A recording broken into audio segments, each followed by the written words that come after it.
বনবাসীসকল পুনৰ ৰাজ্যত সংঘটিত হৈছে এক ভয়ংকৰ ঘটনা। দুৰ্নীতিৰ বিৰুদ্ধে বাতৰি সম্প্ৰচাৰ কৰাৰ বাবে দুৰ্বৃত্তই চোকা অস্ত্ৰৰে প্ৰহাৰ কৰিছে সাংবাদিকজনৰ পত্নীগৰাকীক। আৰু এই বিষয়ে সাংবাদিকজনে কেমেৰাৰ সন্মুখত কি ক'লে শুনো আহকচোন। প্ৰতিষ্ঠিত দৈনিক বাতৰি কাকতত সাংবাদিকতা কৰি আছোঁ। বিভিন্ন সময়ত বিভিন্ন দুৰ্নীতিৰ বিৰুদ্ধে বাতৰি পৰিবহণ কৰিব লগা হয়।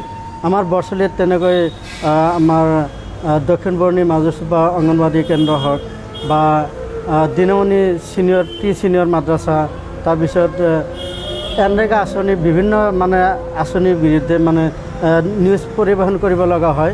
তাৰে এই দুৰ্নীতিত লিপ্ত তাইজুদ্দিন আলী আহমেদ নামৰ ব্যক্তিজনৰ কেইদিন পূৰ্বে নিউজ এটা কৰিছিলোঁ। তাৰ বিনিময়ত মোক বিভিন্ন ধৰণৰ ভয় ভাবুকি দি আহি আছে।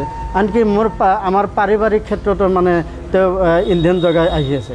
গতিকে বিভিন্ন সময়ত মোক এইবিলাক দি ভয় দেখাৰ উপৰিও আজি মই নথকাৰ সুযোগত মোৰ মিছেছক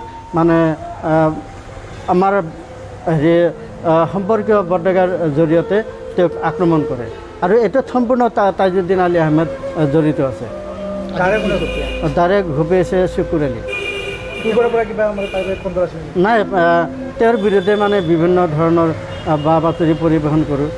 সেইকাৰণে তাৰে দুৰ্নীতিৰ বিৰুদ্ধে মাত মাতিলে সেনেকুৱা মিছা অপবাদ এটা দি দিয়ে।